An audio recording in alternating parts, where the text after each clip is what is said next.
안녕하세요. 주식 심화론 문을 열겠습니다. 이번 주는 이제 6월의 작별 더불어서 하반기를 시작하는 7월의 시작점이 함께 공존하는 한 주입니다. 어떤 출발하고 계신가요? 아무래도 지난주까지 지수상으로는 분위기가 꽤 좋았기 때문에 자신감 섞인 출발을 지금 하고 계시지 않을까 싶습니다. 그래도 경계 심리는 계속해서 있기 때문에 좀 어떤 대비 전략이 필요할지 저희 강의를 통해서 또 집중해 주시면 좋을 것 같습니다. 자, 오늘 먼저 시황부터 좀 체크해 보면서 강의 출발해 보겠습니다. 지수는 여전히 힘이 없고요. 오후장에도 코스닥의 경우에는 분위기가 여전히 좀 살아 있습니다. 자세한 변화 상황 짚어볼게요. 이정은 캐스터. 네, 2시 구간 시장 상황 살펴보겠습니다. 네, 현 시간 양시장 상반된 방향성 보여주고 있는데요. 상승 전환 안간힘을 쓰고 있는 거래소와 또 순항 중인 코스닥의 모습입니다. 먼저 거래소 상황 살펴보도록 하겠습니다. 네, 코스피 지수 현재 구간 3,297포인트 지나고 있습니다. 네, 전일 대비해서는 지금 현재 6.45포인트 하락한 움직임입니다. 장중 흐름 분봉으로 살펴보겠습니다. 장중 흐름 분봉으로 살펴볼 텐데요. 오전 동안 큰 변동 만들어낸 이후에 현재는 회복에 나서고 있습니다. 쭉 우상향하는 모습 보여주면서 현재 구간에는 조금 밀려나는 모습 다시금 보여주고 있습니다. 수급 살펴보겠습니다. 네, 전거래일에 매수에 가담했던 외국인과 기관이 오늘은 돌아섰습니다. 현재 구간 매도에 가담하고 있고요. 네, 현재 외국인이 1,600억 이상 매도하고 있고 기관은 2,300억 이상 매도에 가담하고 있습니다. 현재 개인은 4,000억 이상 홀로 매수하고 있습니다. 네, 업종별 등락 살펴보도록 하겠습니다. 네, 하락하는 업종 먼저 살펴보도록 하겠습니다. 기계 섹터 가장 크게 밀리고 있는데요. 현재 1% 이상 하락하고 있습니다. 그 뒤로 운송장비 섹터 0.72% 하락하고 있습니다. 전기가스 서비스, 전기전자 섹터는 현재 약보합권 내에서의 움직임 나타나고 있습니다. 상승하는 업종도 살펴보겠습니다. 네, 현재 구간 섬유 의복 섹터가 가장 크게 상승합니다. 1% 이상 상승하고 있고요. 종이 목재 역시 상승폭 큽니다. 1.24% 상승하고 있는데요. 국제 펄프 가격이 상승하면서 이렇게 상승 탄력 나타내고 있습니다. 특징주에서 조금 더 자세히 살펴보도록 하겠습니다. 네, 증권 섹터 역시 0.8% 상승하고 있고요. 건설과 의료정밀 역시 상승 흐름 계속해서 나타나고 있습니다. 네, 시가총액 상위 종목들 살펴보겠습니다. 현재 구간 빨간불을 찾아보기가 어렵습니다. 현재 삼성전자 약보합권 내에서의 움직임 나타나고 있고요. SK하이닉스 1% 넘게 하락하고 있습니다. 현재 하락하는 종목이 대부분이지만 그렇다고 낙폭이 크게 나타나는 종목도 없는데요. SK하이닉스가 현재 구간에서 제일 낙폭이 크게 나타나고 있는 종목이라고 볼 수 있겠습니다. 네, 그다음 카카오 살펴보도록 하겠습니다. 현재 보합권 내의 움직임 나타나고 있고요.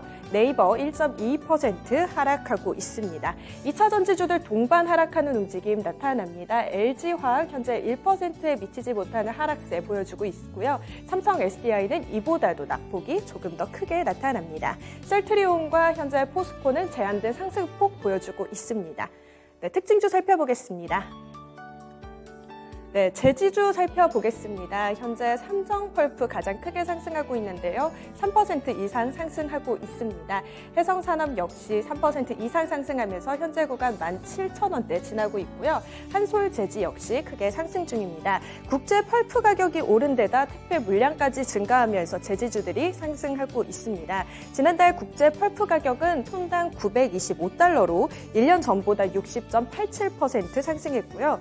각종 박스 등 포장재의 주 원료인 OCC 폐골판지는 킬로그램당 116.1원으로 전거래일 대비해서 전년 대비해서 100.87% 올랐습니다. 네, 특징주 하나 더 살펴보겠습니다. 은행과 보험주 살펴볼 텐데요. 오늘 역시 은행과 보험주들이 상승하고 있습니다. 금리 인상에 대한 기대감과 함께 상반기 마무리를 앞두고 중간 배당에 대한 기대감도 함께 실리고 있는데요. 현재 구간 DB 손해보험 보시면 4% 이상 상승했습니다. 56,200원 지나고 있고요. 흥국화재 2.8% 상승하면서 4,710원 지나고 있습니다. 현대해상 역시 상승폭 큽니다. 3% 10% 가까운 상승세 계속해서 이어지고 있습니다.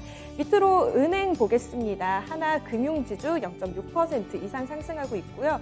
현재 구간에는 탄력이 조금 저하돼서 계속해서 보합권 내의 움직임 나타나고 있는 은행주들입니다. 코스닥 시장으로 가보겠습니다. 네, 코스닥 지수 살펴보겠습니다. 현재 구간 1017포인트 지나고 있습니다. 전일 대비해서 0.51% 상승했습니다. 장중으로는 분봉으로 살펴보겠습니다.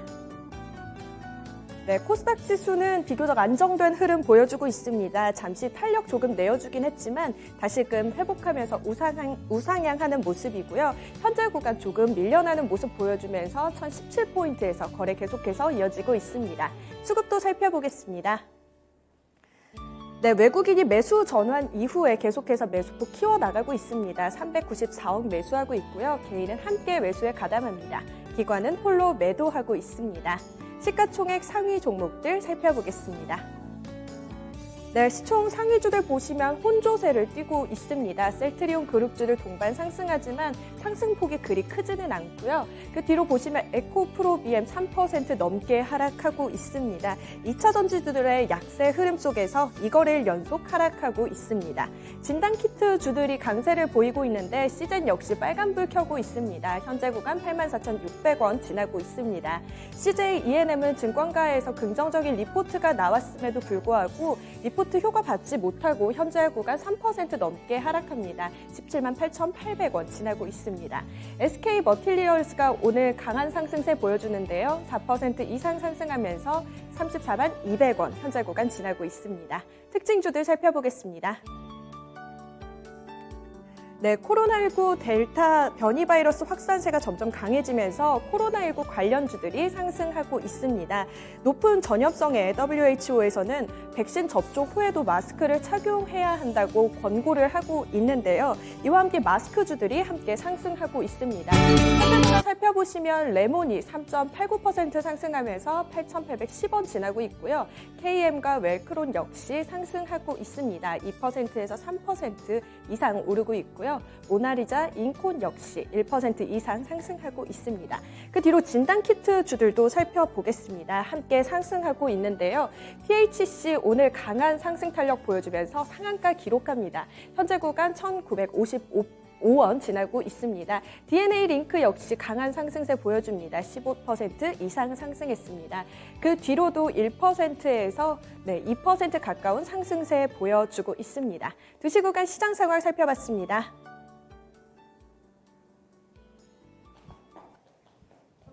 네, 오늘의 강의로 들어가 보겠습니다. 두 가지 주제에 본론 들어가 볼 텐데요. 먼저 주제부터 확인해 보시죠. 네, 이번 주 시장 주요 이벤트 월요일 시간대마다 한 주의 큰 흐름을 저희가 짚어드리고 있습니다. 아무래도 지난주에는 위험자산 선호 심리가 좀 회복된 게 우리 시장의 3,300선의 고지로 좀 이어지지 않았나 싶습니다. 유동성 긴축 우려가 잠재됐던 한 주인데요. 다만 주도주가 좀 없었죠. 이번 주는 어떻게 펼쳐질까요? 그럼 두 분과 이야기 나눠보겠습니다. 토마토 투자클럽 문서진 전문가, 김혜진 전문가입니다. 안녕하세요. 네, 안녕하세요. 네. 자, 먼저 이야기 바로 여쭤보죠. 김혜진 전문가님, 이번 주 아무래도 월말, 월초 같이 좀 섞여 있어서 지표 발표도 꽤 많을 것 같아요. 이번 주에 주요 이벤트 어떤 것들이 예정되어 있을까요? 네, 말씀해 주신 대로 월 말과 월 초가 같이 끼어 있는 주여서 네. 지표 발표가 되는데요. 그래도 뭐랄까요? 여러분들이 주목하셔야 될 지표는 몇 가지만 주목하시면 될 것 같아요. 저희가 항상 뭐 시장에서 여러 가지 이벤트를 말씀을 드리지만 소음도 있고 그중에 신호를 잘 찾으시는 게 중요할 것 같으니까 네. 그중에서 좀 주목하실 만한 지표 위주로 좀 설명을 해드리겠습니다. 네. 일단은 이제 월 말쯤으로 가야 될 것 같아요. 이제 수요일이 말일이니까 네. 30일이 이제 우리나라에서는 지금 잠시 후에 저희가 미국 쪽의 시장, 워낙에 또 지금 글로벌적인 시황의 영향을 받는 것은 아무래도 뭐 주요 경기 지표들일 테니까 조금 더 뒤에서 짚어드리겠고요. 수요일은 일단 국내 배당 기준일이 있습니다. 네. 배당일인데 배당이 이제 기준이 되는 마지막 마감일인데요. 예. 이것 때문에 이제 오늘 지금 뭐 개인 매수세가 들어오는 것일 것이다 네. 라는 예측들이 지금 있어요. 오늘까지 사야 되는 거죠. 그렇죠. 네. 30일 이틀 전인 오늘까지 네. 이제 매수를 하셔야 해당 기업의 이제 중간 매당을 받으실 수 있는 건데요. 작년에는 코로나의 영향으로 인해서 실적이 좀 많이 안 좋아졌었기 네. 때문에 배당을 좀 중단을 하거나 배당을 못 주는 기업들이 많아졌었는데 예. 올해 다시 이제 시행을 하는 거고 네. 신규로 배당을 주겠다, 중간 배당을 시행하겠다라는 기업들도 지금 늘고 있어서 네. 올해에는 지금 중간 배당 6월 30일까지 2분기 배당을 주겠다고 한 기업이 지금 60곳 정도가 되거든요. 삼성전자까지 포함하면. 네. 네. 그러면 이 기업들의 이제 배당을 받으시려면 오늘까지 매수를 해야 되는데요. 또 기대감이 있는 게 이제 은행주들. 뭐 재무 건전성 뭐를 이유로 해서 여러 가지 배당에 대해 조금 막아놨던 부분들을 이제 2분, 3분기부터 풀어주는 것이 예. 있기 때문에 최근 또 은행 관련주들의 흐름도 이런 배당의 영향을 좀 많이 받는 것 같아서요. 그러니까 국내에서는 좀 배당 기준일을 시점을 두고 오늘까지 매수세가 좀 이어질 것 같은 흐름으로 네. 보셔도 좀 좋을 것 같고요. 네. 그리고 월말이나 이제 월초에 좀 주목하셔야 될 이제 글로벌 지표 중에는 역시나 미국 쪽의 고용 지표가 있습니다. 잠시 후에 말씀을 좀 더 드릴게요. 워낙에 좀 인플레이션 물가에 대해서는 인정을 하는 상황이죠. 그러니까 네. 물가가 오르는 건 당연한 거다. 그렇다면 연준이 지켜보는 것은 고용일 텐데 네. 고용이 어느 정도로 안정적이게 나올 것인지, 뭐 서프라이즈 나올 것인지, 네. 아니면 여전히 조금 불안하게 나올 것인지 보셔야 될 것 같아요. 네. 지금 뭐 시장에서는 고용 보고서도 중요하지만 지금 목요일, 금요일로 예정되어 있는 그 비농업 부분의 지금 신규 채용 네. 실업률을 지금 보고 있거든요. 수, 목, 금 그러니까 다 고용 지표가 발표가 되긴 하는데 맞아요. 금요일에 고용 보고서가 제일 중요하다고 보시는 거네요. 네, 수요일, 목요일, 금요일 다 고용에 관련된 지표가 네. 나오거든요. 목요일은 역시나 매주 발표되는 실업 청구 수당이 발표가 되고 네. 금요일은 매달 발표되는 부분이거든요. 비농업 신규 채용 실업률. 네. 지난해 이제 연준에서 FOMC를 보면은 모든 경기 지표들, 뭐 물가들 다 지금 상향되는 수치를 보였는데 네. 실업률만 지금 4.5%를 건들지 못했거든요. 실업률은 못 올릴 것, 지금 여전히 불안하다라고 네. 해서 연말까지 목표율을 지금 14.5%로 두고 있어요. 네. 현재까지가 지금 나오는 지표들이 이제 5.8 정도가 네. 나오고 있으니까 4점으로 맞추기 위해서는 꽤 가파른 지금 실업률의 지금 감소가 이루어져야 되는 상황인데 이제 이번 달에 어떻게 나오는지 좀 보시면 좋을 것 같고요. 네. 그리고 사실은 1분기 실적 발표를 지금 늦게 하는 기업들이 몇몇 있습니다. 아직 네. 2분기는 어닝 시즌이 아니고요. 네. 지나가긴 했죠.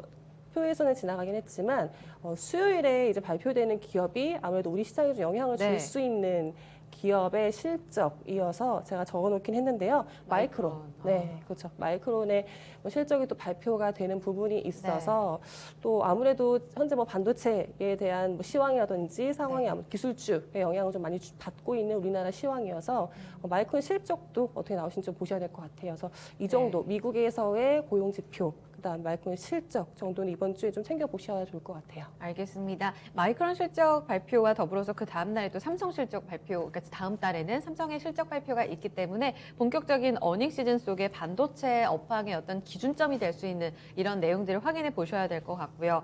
배당 기준일이 이번 주에 또 핵심 이슈로 자리하면서 오늘도 매수세가 확인되고 있습니다. 그 밖에 지표로는 또 6월 수출입 지표가 이번 주에 또 확인이 될 텐데 이런 움직임 속에 아무래도 두 분은 이제 미국 고용 지표 이야기를 해줬단 말이죠. 여기서 추가적으로 주목하고 있는 이벤트와 그 이유에 대해서 이야기 더 들어볼게요. 문선희 전문가님 어디로 압축하면 좋을까요?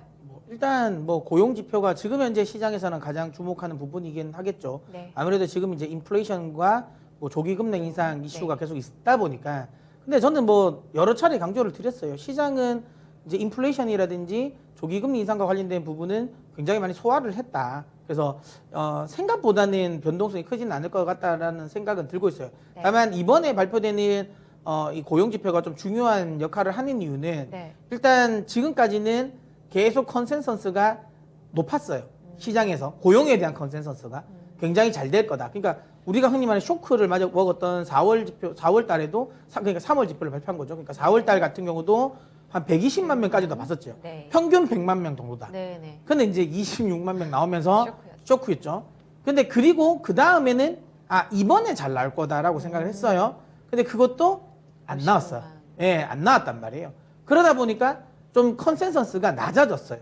그러니까 이전에는 컨센이 좀 높았는데 이번에는 좀 낮아졌단 말이죠. 그래서 지금 한 50에서 60만 정도? 그래요? 조금 높게 보면 한 70만까지도, 70까지도 보긴 하는데 어쨌든 한 그 정도 라인이란 말이죠. 이게 컨센이 굉장히 좀 낮아진 겁니다. 낮아졌는데 이 낮아진 거에 대해서 결과가 어떻게 나오는 건지. 만약에 오히려 낮아졌는데도 불구하고 저거를 못 맞추면 조기금리 인상과 관련된 우려가 뭐 상당 부분 낮아질 겁니다. 근데 이제 어쨌든 컨센을 낮췄다라는 거니 충족시킬 가능성이 높다라는 거니까 네. 만약에 이번에 또 컨센이 충족되면 또 시장이 어떻게 반응하는지 뭐 이 부분도 좀 많이 봐야 될 것 같다는 생각이 들고요. 네. 그 다음에 지금은 조금 반등세가 나올 수 있는 게 재난지원금 종료를 앞두고 있잖아요.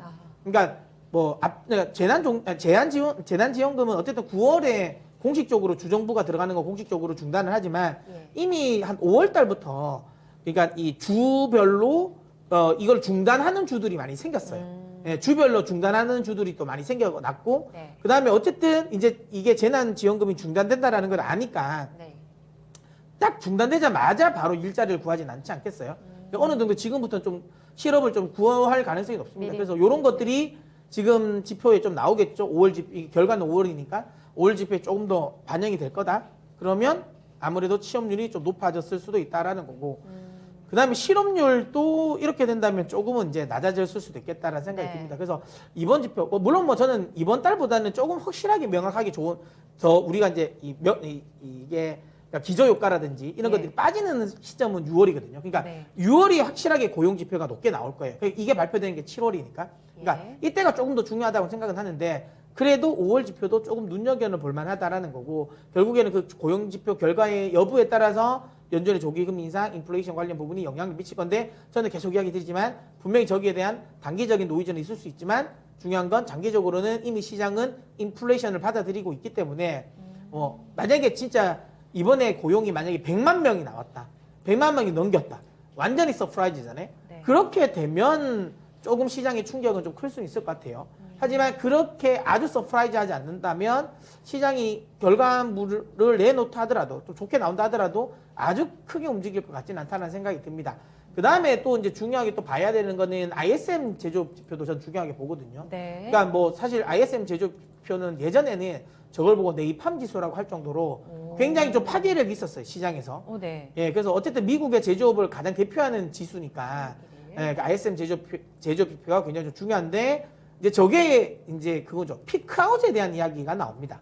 그러니까 미국의 제조업이 이제 정점을 찍었다라는 이야기가 지난달부터 나오기 시작했거든요. 그래서 이번 지표도 전월 대비해서 얼마나 잘 나올지와 관련된 부분이 좀 주목을 해봐야 될 것 같습니다. 만약에 그러니까 전년 동기 대비 그러니까 YOY 기준은 좀 지금은 의미 없는 것 같아요. 시장에서 어차피 이게 기저효과라고 생각하기 때문에 전월비로. 전월비가 중요한데 그러니까 MOM이 굉장히 중요할 것 같은데 네네. 전월비 대비해서 좀 낮아지느냐가 중요할 것 같다는 생각이 들어요. 그러니까 지금 금요일에 발표됐던 PCE 물가 지표가 네, 그건 굉장히 어떻게 높게 나왔지만 보셨어요? 시장이 별 반응은 안 했잖아요. 네. 그러니까 이게 명확한 거죠. YOY 기준으로 굉장히 높지만 그러니까 전월 대비 MOM 기준으로 본다면 낮아졌단 말이죠. 예. 상승은 했지만 상승 폭이 줄어들었다라는 거니까 0.7에서 0.6. 그렇죠. 이게 점점점 낮아지고 있거든요. 그러니까 이거는 CPI 지표도 그래요. 예, 소비자 물가 지표도 CPI 지표 같은 경우도 점진적으로 전월 대비해서 낮아지고 있거든요. 예. 그러니까 시장은 이걸 가지고 연준이 이야기하는 것처럼 인플레이션 일시적이다라고 생각하는 거죠. 네. 물론 연준이 생각하는 것보다는 더 물가가 높은 건 맞아요. 네. 연준도 이 부분에 대해서는 인정을 했잖아요. 생각보다 좀 빨리 올라간다라는 거. 절대적인 레벨 관련. 그러니까 연준은 원래는 이전까지만 하더라도 올해 안에 2% 물가까지 내려올 거다라고 봤는데 네. 이게 내년 정도에는 2%로 내려오겠다고 했으니까 확실하게 물가의 전체적인 레벨은 조금 더 높였을 겁니다. 수준은 연준 역시도 좀 높였다라는 거고 어쨌든 물가와 관련된 부분에 있어서 시장이 조금은 이제 지금은 좀 인정하고 가는 분위기다. 그래서 뭐 경제 지표와 관련된 부분이 좋게 나왔을 때 물가를 자극시키는 요인 부분은 상대적으로 좀 약할 수는 있는데 아까도 얘기했지만 ISM 지표가 점진적으로 지금 현재 만약에 다운이 된다면 이번 지표에서 전월 대비해서 떨어진다면 네. 시장은 경기 피크는 이제 또 피크아웃이 될 가능성이 있겠구나라는 생각을 할 거예요. 그렇게 되면 시장의 수급은 좀 달라지겠죠. 그러니까 경기 민감주가 조금씩은 더 약해질 가능성이 높습니다. 지금. 그래서 지금 경기민감주 쪽이 계속 이제 시장이 좀 발목이 잡힐 만한 요소가 이제 이 피크아웃이잖아요. 그렇죠. 업종에 대한 피크아웃이니까 네. 업황에 대한 피크아웃. 요거를 ISM 제조지표가 좀 자극할 수도 있으니까 그래서 ISM 제조지표가 네. 나올 때 물론 세부적인 내용이 나올 겁니다. 물론 뭐 저희가 이건 진단이 안 되네요. 저희가 끝나고 났으니까 혹시라도 그래서 뭐 다른 네. 분들이 해주시겠죠. 그래서 ISM 제조지표의 구체적인 이제 세목별로 항목도 좀 보시고 네. 뭐 그러니까 신규 주문이 얼마나 늘었냐 그리고 이번에 보여야 되는 거는 두 가지입니다. 올 최근에는 원래 제조업 지표를 볼 때 사실은 생산이라든지 재고는 원래는 중요하게 잘 안 봤어요. 대표적으로 이제 이런 ISM 제조 지표나 뭐 마켓에서 발표되는 뭐 PMI 지표나 이걸 네. 볼 때 세부적으로 가장 중요하게 보는 게 신규 주문. 신규 주문을 굉장히 가장 중요하게 봅니다. 이게 가장 선행성이니까. 수요 같은 거 이제 그러니까 신규 반영하는. 주문이 가장 네. 중요하고 그다음에 이제 고용, 그다음에 가격 이렇게 많이 보는데 요즘은 확실하게 공급을 많이 봐요. 그러니까 지금은 공급단의 병목 현상이니까 공급 관련 부분이라든지 그다음에 재고 이게 이제 공급의 병목 현상이 얼마나 풀리냐 여부니까 이번에 발표되는 ISM 제조지표도 네. 다른 것도 중요하지만 공급이랑 재고 요 부분을 좀 잘 보셔야 될 것 같고요. 이게 만약에 좀 풀리는 느낌이 나면 네. 확실하게 시장은 좀 좋아질 겁니다. 왜냐하면 이게 인플레이션을 제한하는 요인이니까. 그래서 ISM 제조지표도 좀 중요하게 보고 마지막으로 마이크론 실적 아까 김혜진 전문가님도 이야기하신 것처럼 네. 이건 우리 시장이 긍정적이겠죠. 이거는 이제 하반기 가이던스를 어떻게 보느냐 이게 그렇죠. 중요한 건가요? 맞죠. 그러니까 실적도 실적이지만 네. 이제 하반기에 얼마나 이제 업황을 좋게 보냐 나쁘게 보냐인 거니까. 네. 그래서 마이크론의 뭐 컴콜이 굉장히 중요할 것 같습니다. 네. 이게 여부에 따라서 국내 쪽에 반도체 관련 기업들의 또 주가의 반응이 흐름을 되고. 또 좌우할 수 있으니까 특히 많은 개인 투자자분들이 지금 많이 가지고 계신 삼성전자의 네. 흐름도 좀 중요하게 미칠 수 있으니까 네. 확실하게 이 부분이 좀 중요할 것 같습니다. 알겠습니다. 추가로 하나 더 여쭤볼게요. 이번 주에 증권사들이 3,200에서 3,350이라는 예상 밴드를 긍정적으로 제시하면서 상승 요인에 있어서는 말씀하신 고용지표 서프라이즈, 더불어 이제 7월 1일부터 거리두기 개편안이 이제 완화되잖아요. 여기서 마스크와 관련된 백신 인센티브도 반영이 되고 사적 모임도 일부 허가가 됩니다. 그런 움직임 속에 리오프닝주를 주목해라라는 목소리도 꽤 높았습니다. 이와 관련해서 어떤 긍정적으로 시장에 영향을 미칠 수 있다고 보시나요? 근데 이제 그건 너무 주식 모르는 거 아닌가 싶습니다. 오. 아니, 주식이 언제 짠하고 오른 적이 어딨나요? 짠하고 떨어진 적이 없잖아요. 짠하기 전에 오르고 짠하기 전에 떨어지는데. 오히려 재료 노출 시에는 그렇게까지 크게 반영되지 않을 거다 이런 말씀이세요? 왜냐하면 우리가 알고 네. 있는 이제 그러니까 이 백신 그러니까 네. 코로나 이 팬데믹 이후에 종식 관련 기대감 종목들이 다 올랐잖아요. 리오프닝 관련 네, 주제요. 그거 뭐 안 오른 게 없어요. 그나마 최근에 정말 안 오르던 하이트 진로까지도 지금 오르고 있으니까, 예, 제가 보기에는 여기에 지금 굳이 뭐 관심 가질 필요 있나? 그래요? 라는 생각입니다. 이미 관련 종목들은 움직임은 다 나왔다. 근데 그 관련 종목을 제가 부정적으로 보는 건 아니에요. 네. 부정적으로 보는 건 아닌데 굳이 이 이벤트 때문에 그 종목을 집중할 이유는 없다라는 거예요. 아, 알겠습니다. 그럼 델타 변이와 관련해서도 리오프닝주의 어떤 상승을 좀 제한시키지 않을까 이런 걱정도 들었었거든요. 이런 맥락도 좀 고려하고 계셔서 그리 크게 기대 없다. 혹시 그렇게 보세요? 아니 그게 아니라 제가 이제 되게 염세적으로 이야기하는 것 같긴 한데 제가 그런 사람은 아닌데 긍정적이신 분이라는 걸 굉장히 다 전 아십니다. 아시는 이제 사실. 강세론자지 않습니까? 저는 이제 8월 달까지 3,500을 그럼요. 계속 4월 달부터 서머랠리 이야기하고 얘기하셨고. 있는. 근데 그런 생각이 들어요. 네. 그러니까 시장을 그러니까 자꾸만 이제 코로나 끝날 것 같다라고 했는데 갑자기 뭐 델타 변이, 네. 뭐 델타 변이 전에도 있었잖아요. 또 변이 계속 그 이슈 나오면서 계속 신경 쓰는 거. 그다음에 아까도 얘기했지만 물론 고용 지표가 중요하긴 하지만 네. 이 고용 지표 안 중요하게 본 적이 없어요. 매달 그냥 지표는 매달 발표가 되고. 예, 지금 코로나는 종식되는 상황이 아닌데 네. 그러면 이거를 안고 가야죠. 예, 그 안고 가는 게 주식이잖아요. 주식에서 말 그대로 주식을 함에 있어서 우리가 리스크가 없는 상황에서 매매를 할 수 없죠. 그럼 채권이지. 네. 그렇지 않습니까? 그래서 너무 사소한 이슈까지도 우리가 하나하나 다 챙겨보려고 하면 사실 주식 못합니다. 그냥 제가 보기엔 큰 틀에서 보자. 왜냐하면 연준은 어쨌든 금리 인상과 관련된 부분에 있어서 조금 급하게 할 수는 있겠지만 지금 시장이 결국 그 부분을 2023년이라 생각하고 있고 네. 연준도 그렇게 이야기를 하고 있다. 네. 그리고 뭐 제가 피쇼 효과 이야기를 하면서 결국은 연준이 이제 그러니까 이 단기 유동성을 흡수를 하면서 인플레이션을 좀 잡는다라는 생각을 시장이 하기 때문에 어쨌든 연준의 통화정책 스탠스와 관련된 불확실성은 지금 좀 낮아지고 있고 그다음에 기업들의 실적은 굉장히 좋아지고 있다. 특히 우리나라도 우리나라지만 미국 같은 경우는 미국 관련 기업들은 팩트셋이 조사한 그러니까 2차 대전 이후로 가장 지금 높게 보고 있잖아요. 네. 전망치 자체가.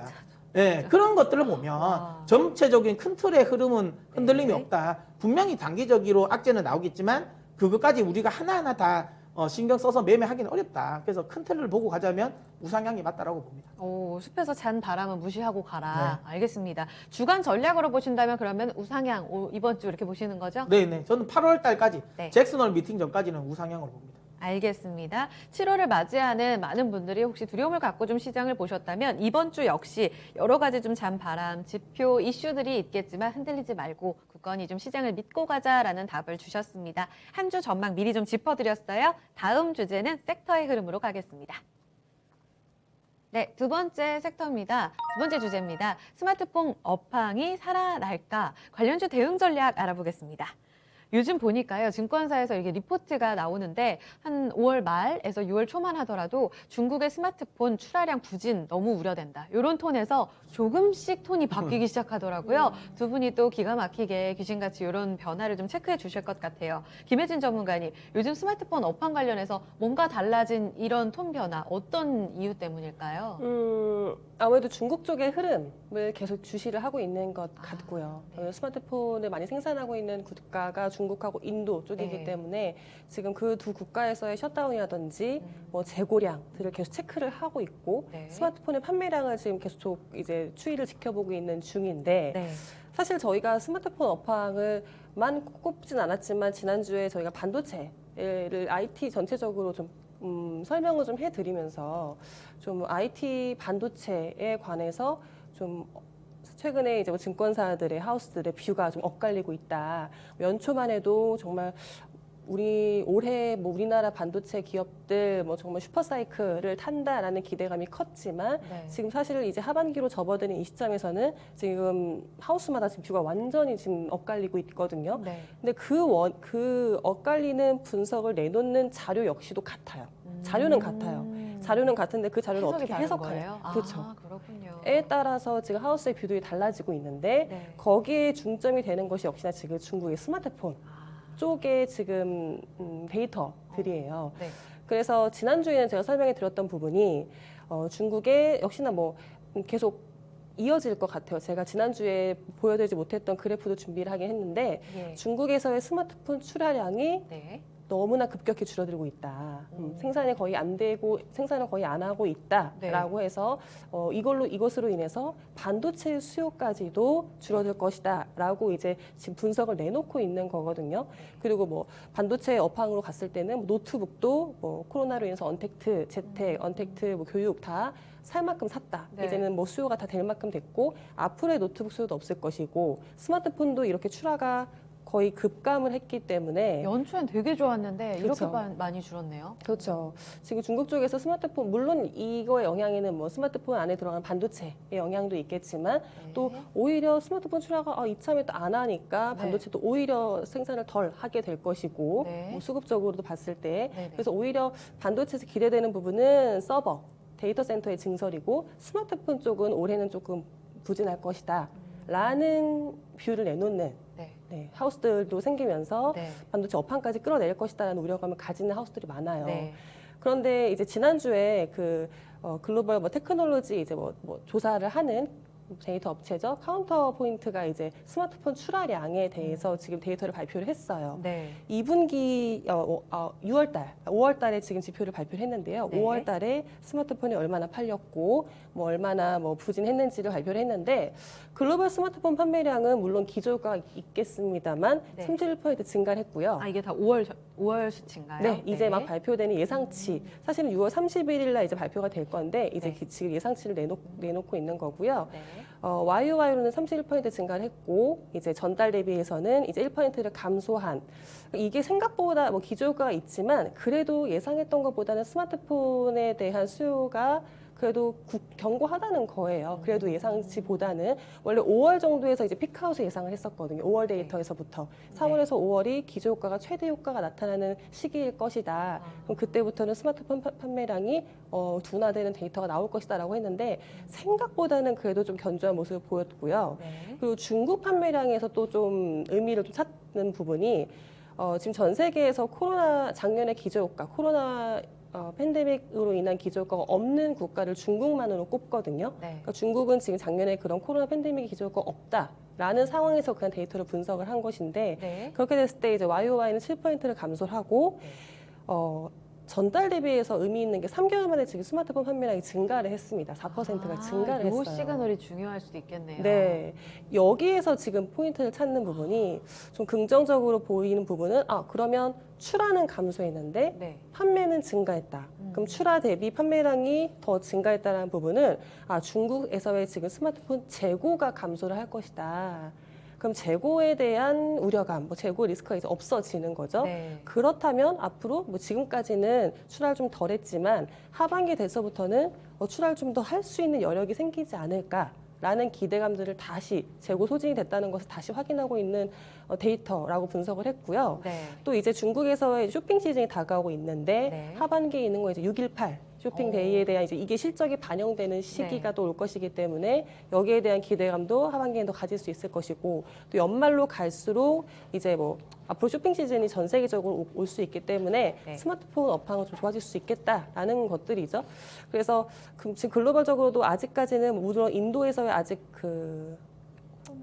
봉쇄가 있지만, 네. 봉쇄가 아직도 있어서 정상적으로 돌아가는 시기는 아니지만, 그래도 이미 6월 달에 이제 이런 스마트폰의 판매량과 출하량의 좀 반등 시기들을 잘 조정을 하면, 우려하는 것만큼은 그렇게 할 상황은 아니다라는 거예요. 그리고 새로운 신제품들, 또 많이 플래그십들 모델도 많이 나올 것이기 때문에, 여기서의 스마트폰 업황 기대되는 부분이 많다라는 쪽으로 이제 주말에 나왔던 카운터 포인트의 이제 데이터를 좀 분석하고 있어서 네. 저희도 좀 그쪽으로 좀 기대감을 가지고 있어서 네. 워낙에 지금 스마트폰 부품주들이 좀 주가 투자하기엔 좀 어려운 시기인 것 같거든요. 올랐다가 또 좀 오르려나 하나 떨어지는 것 같은데 이런 거에 대한 기대감은 좀 있는 하반기는 되지 않을까라고 생각을 하고 있습니다. 6.18 쇼핑데이가 대단했나 봐요. 네. 화장품도 잘 팔렸다고 맞아요. 하고 지금 뉴스를 보니까 미국의 이런 제재에도 불구하고 중국에서 아이폰이 1초에 174억 워치가 팔렸다. 이렇게 보도가 되고 있습니다. 말씀하신 대로 아이폰 수요는 정말 그대로 살아있다라는 생각이 들고요. 여기에 더불어서 이제 추가적으로 8월에는 폴더블, 9월에는 아이폰 신제품도 나오잖아요. 그러니까 증권사들 리포트를 저도 읽어보니까 아이폰 수요는 이렇게 살아있는 것으로 확인됐고 하반기에도 기대가 크다. 그런데 앞으로의 변수는 삼성의 스마트폰 출하다. 이렇게도 보더라고요. 혹시 두 분은 이거 걱정하지는 않으시는지요? 근데 이제 걱정합니다.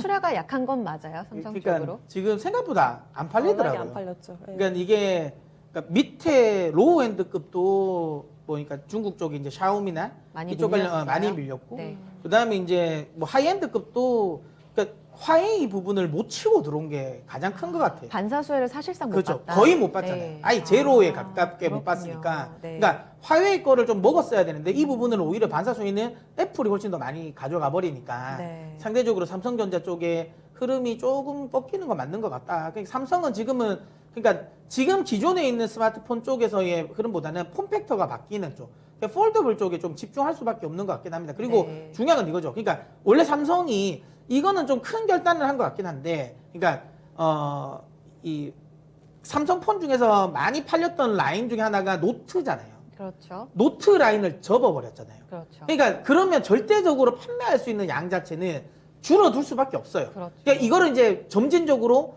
폴더블로 폴더블로 채워 나가겠다라는 건데, 이게 아시는 것처럼 폴더블은 또 부품 수급이라든 이런 것들이 많기 때문에 예. 이게 사실상 노트만큼 확 풀릴 수는 없단 말이에요. 그러면 삼성전자는 당분간은 이제 조금 이제 스마트폰 출하량과 관련된 부분에 있어서의 매출에 대한 기대감은 좀 낮아질 수는 밖에 없겠죠. 네. 하지만 아까 말한 것처럼 전체적인 매출 관련 부분이 좀 줄어들 수는 있을 수 있겠지만, 그래도 이런 폴더블과 관련된 부분에서 점유율을 계속 지금 차근차근 쌓아 나가면 결국 한 2, 3년 후 정도는 다시 네. 올라올 수 있다라는 생각을 합니다. 어쨌든 근데 좀 삼성 그러니까 IM 사업부 내에서는 좀 큰 결단을 한 건 맞아요.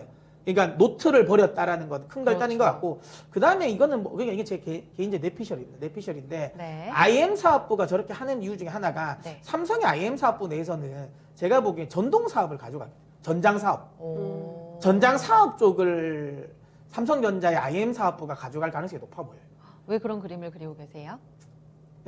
그러니까, 그러니까, 간략하게 또 그림을 한번 그려주시면 저희가 도움이 될 것 같은데. 그러니까 사실 반도체 쪽에 있는 사업부에서 그러니까 전장 쪽으로 가는 거, 그러니까 삼성 내에서 전장을 한다고 해서 굉장히 이제 메카닉한 걸 하기엔 좀 어려울 겁니다. 어려울 거고 결국에는 그 안에 말하는 우리가 이제 흔히 생각하는 그러니까 인포테인먼트 안에 쪽에 만들어지는 라인들이 이거 여기를 조금만 키우면 사실 스마트폰이랑 폴더블 쪽을 조금 더 키우면 사실 그 라인들이 나오거든요. 그 디바이스가 비슷하지 않겠느냐. 비슷하게 나온단 네네. 말이죠. 그게 나오는데 그러니까 그거를 할 수 있는 게 가전 쪽에서는 하기에는 디자인과 관련된 설계와 관련된 부분이 조금 더 까다롭고 그다음에 이제 IM 사업부 내에서가 최근에 뭐 아시는 분은 아시겠지만 최근에 IM 사업부가 이것도 그런 거예요. 이 모르시는 분 그 노트북 사업부를 IM 사업부로 취합을 했어요. 그러니까 원래는 떼냈거든요. 네. 원래는 IM 사업부에서 노트북 사업부를 떼냈어요. 그래서 네. 가전 쪽으로 갔는데 최근에 컴퓨터 관련 노트북 사업부를 IM 사업부에서 가지고 왔어요. 네. 다시. 그러니까 이 부분이 전체적으로 그런 설계와 관련된 부분을 전장 쪽으로 조금 밀고 가려고 하는 게 아닌가라는 생각입니다. 그러니까 지금 현재 삼성전자 이 그룹 내에서의 만약에 전장 제품을 하게 된다면 그 설계와 관련된 부분을 하게 된다면 IM 사업부가 가장 유리할 가능성이 높아요. 그러니까 제가 생각하는 건 그러면 그쪽에 힘을 준다면 네. 그러니까 노트나 이런 것 쪽을 좀 뺀다라고 생각을 하는 것 같아요. 그러니까 좀 빼놓고 이쪽으로 조금 나중에 힘을 실어주기 위한 게 네, 아닌가라는 제 생각. 아, 제 생각입니다. 네네. 예, 그래서 예. 중요한 포인트예요. 사실 이 시간에 저희가 답을 드리는 게 아니라 여러분들은 이렇게 교수 혹은 멘토분들은 이런 생각의 플로우를 갖고 가기 때문에 여러분들도 참고해 보셔라 라는 시간이기 때문에 많은 분들께 도움 되셨을 것 같아요. 알겠습니다. IM 사업부의 향후 약진을 좀 더 지켜봐야 된다라는 포인트 저희 가져갈게요. 그럼 두 분의 토픽으로 가겠습니다. 삼성은 과제를 좀 안고 있고 여전히 스마트폰 판매에 있어서는 두 분 다 이제 긍정적인 시그널을 확인했다 하셨어요. 김혜진 전문가님 토픽 누구로 보세요? 네, 스마트폰 업황 좀 바닥은 잡고 하반기 네. 때부터 반등할 수 있을 거라 생각을 하고 있고요. 네. 만약에 뭐 스마트폰만 본다기보다는 좀 넓게 보셔서 디스플레이 쪽으로 보시다면 저는 항상 좀 실리콘웍스를 탑픽으로 좀 보고 있거든요. 저번에도 IT 짚어주실 때 얘기를 하셨던 네, IT 부분입니다. 내에서 디스플레이 내에서 가동하는 IC 칩, DDI를 거의 국내에서 독보적으로 생산을 하고 있기 때문에 네. 현재 DDI가 없어서 지금 디스플레이 생산이 안 되고 있거든요. 너무 패널이. 잘 가요 주가가. 네, 잘 갈만 하고 실적도 워낙에 지금 잘 나오고 있기 때문에 네. 그래서 또 아이폰이 또 하반기에 출시가 됐을 때에 또 같이 또 호재를 받을 수 있는 기업도 실리콘웍스니까요. 그리고 아까 말씀드렸듯이 뭐 디스플레이가 점점 더 발전을 하면서 뭐 가전뿐만 아니라 전장용 쪽으로 지금 들어가는 부분들이 점점 넓혀지고 있기 때문에 네. 실리콘웍스도 지금 그쪽에 대응을 하고 있습니다. 그렇다면 앞으로의 또 성장 가능성도 높기 때문에 네. 업황에서 탑픽은 실리콘웍스 보셨으면 좋겠습니다. 아직 실적 반영 덜 됐다고 보세요 주가 흐름? 네, 저는 충분히 지금 갈 업사이드는 열려 있다고 생각하고 있습니다. 알겠습니다. 문서진 전문가님의 토픽은요? 이게 아까 제가 방금 이야기한 자동차 전장과 좀 비슷한 건데요. 네. 저는 이제 전자. 저는 삼성 전기를 오, 네. 일단 이야기 드리는데 물론 이건 스마트 업황과 관련된 부분도 호재가 맞습니다. 네. 아무래도 삼성 전기 같은 경우는 카메라 모듈, 네. 그다음에 아무래도 그 기판, 그다음에 뭐 그 MLCC 뭐 이런 쪽이 다 있으니까 당연히 스마트폰이 잘 팔려야지 실적이 가장 중요하죠. 그러니까 삼성 전기의 실적 중에서 가장 큰 역할을 하는 게 모바일이 맞죠. 그러니까 그 IM 사업부가 맞는데 제가 아까 이야기 드린 것처럼 지금 많은 사람들이 삼성이 만약에 전장을 한다게 된다면 거기에 핵심 부품사가 삼성전기라는 거 누구도 의심할 여지가 없어요. 근데 중요한 건 삼성전기랑 가장 소위 말하면 이 삼성전자 내에서 삼성전자 쪽에서 가장 사업을 많이 하는 게 IM 사업부예요. 그러니까 IM 사업부랑 삼성전기가 가장 많이 이게 있습니다. 그러니까 사업 관련 부분을 가장 많이 했기 때문에 연결고리가. 예, 연결고리가 가장 많아요. 그래서 저는 생각은 삼성전기를 그러니까 전장 쪽으로, 그러니까 부품 관련 부분으로 민다면 거기에 대한 설계와 관련된 부분은 IM 사업부 쪽에서 하겠다라는 생각을 한 거예요. 그래서 제가 이제 그 IM 사업부 이야기를 한 게 뭐 그 부분이라고 보시면 되고, 네네네. 어쨌든 근데 시간은 좀 걸리겠죠. 이건 걸리긴 할 건데, 어쨌든 근데 그 부분을 뭐 차근차근 저는 준비하고 있다라는 거고, 삼성전기가 삼성전자가 한번 다시 도약을 하려고 하는 흐름은 결국은 전 전장 쪽에서 전 찾을 거라고 보고 있습니다. 그래서 어쨌든 그건 뭐 조금 더 뒤에 이야기는 하지만, 네. 어쨌든 그렇게 됐을 때 가장 수혜가 되는 건 삼성전기가 될 수밖에 없다. 네. 그래서 이제 삼성전기 쪽을 보고, 뭐 그거는 좀 먼 미래의 얘기, 먼 미래도 아닐 겁니다. 제가 보기엔 2년 안에, 3년 안에 이 흐름은 분명히 나올 거라 보기 때문에 뭐 그쪽도 있지만, 네. 그냥 지금 당장을 보더라도, 원래 하반기를만 보더라도 하더라도 어쨌든 MLCC라든지 카메라 모듈과 관련된 부분에 있어서의 판매량이 늘어날 가능성이 높다. 그래서 삼성전기 지금 구간 괜찮다. 얘기입니다. 최근 삼성전기가 22만 3천 원까지 갔다가 16만 원, 200의 선이 다 깨졌었잖아요. 이런 분위기는 삼성의 스마트폰 출하에 대한 부진을 반영했던 조정이었어요. 아무래도 그렇죠. 오더컷이, 그러니까 중국 내에서 오더컷이 딱 나오면서부터 그게 정확하게 떨어졌거든요. 그러니까 확실하게 삼성전자, 그러니까 이 삼성전자뿐만이 아니라 그러니까 글로벌 스마트, 특히 중화권의 스마트폰 관련 기업들의 네. 오더컷이 나오면서 떨어졌으니까 당연히 이 부분은 맞는 거고, 다만 하반기에 그게 이제 올라올 가능성이 있으니까 당연히 주가도 원위치는 간다. 23만 원 수준까지 반등은 노려본다라고 보고요. 네. 다만 좀 장기적으로 보면 저거보다도 훨씬 더 높은 가격까지는 기대해 볼 수 있다. 아까도 이야기한 것처럼 자동차 큰 전장, 그림. 네. 전장이 나오면 가장 핵심 수혜주가 될 겁니다. 이쪽에. 스마트폰 살아나면 삼성전자도 본격적으로 상승 나옵니까? 아무래도 반도체는 기본은 틀은 하니까 네. 거기에 이제 IM이 얼마나 더 얹어주냐의 문제니까, 사실 실적과 관련된 부분이 좀 우려감이 있는 건데, 물론 반도체가 지금은 굉장히 메인이긴 하지만 네네. 거기서 IM이 좀 받쳐주면 조금 더 저는 업사이드는 있다고 보기 때문에 네. 뭐 하반기 여팡, 그리고 또 중요한 건 이게 연결고리잖아요. 반도체가, 그러니까 스마트폰이 잘 팔리면 그쵸. 거기에 들어간 들어가는 반도체가 메모리 들어가니까 반도체. 네. 그런 부분도 괜찮겠죠. 알겠습니다. 결국은 괜찮다고 보시는 거죠. 지금 삼성전자 목표가 낮춘 리포트 나와서 걱정돼요라고 누가 올리셨는데 네. 괜찮다고 반도체 쪽도 살아날 거라고 그럼 보시는 거네요. 네, 뭐 저는 근데 삼성전자는 네. 그때도 얘기했지만 저는 매매를 안 하는 스타일이다. 맞아요. 예, 저는 삼성전자는 안 사고 싶다. 단기적인 어떤 주가에 대한 긍정적인 포인트를 주시진 않았고 그렇죠. 긴 그림으로 얘기를 네, 하셨죠. 근데 이제 이 삼성전자는 그러니까 샀다 팔았다 하는 주식은 아니고 사는 주식이죠. 팔려고 생각하면 삼성전자를 사면 안 됩니다. 예, 그러니까 이거는 진짜 아파트로 투자한다는 생각을 하시는 게 맞고요. 목표가 신경 쓰지 마세요. 목표가는 또 주가 올라가면 또 올라가기 마련입니다. 그래서 단기적으로 대응할 것 같으면 삼성전자 살 이유가 전혀 없어요. 그러니까 삼성전자는 내가 사놓고 안 팔겠다는 생각으로 사는 주식이지, 내가 이거 시세 차익을 단기적인 시세 차익으로 노리고 간다. 그래서 증권사 목표가 막 보고 이럴 필요는 없습니다. 그냥 장기적으로 끌고 가시면 뭐 계속 괜찮게 할 겁니다. 알겠습니다. 두 분의 토픽까지 잘 참고해 보도록 할게요. IM 사업부 전체적으로 좀 살아날 기조를 기대해 보셔야 될 것 같아요. 두 분의 전략 마무리 짓겠습니다. 오늘 잘 들었습니다. 감사합니다. 네, 심화론 저희가 준비한 내용 여기까지입니다. 오늘도 투자 판단에 도움될 수 있는 내용들 함께 전해드렸고요. 이 내용은 특정 종목의 상승 하락을 보장하지 않습니다. 다시 3,300선 회복 시도 나오네요. 코스닥은 오늘 2020선 다시 회복할 수 있을까요? 네, 종가까지 좀 더 기대해 봅니다. 여러분 남은 시간 힘내시고요. 저희는 내일도 2시에 함께 하겠습니다.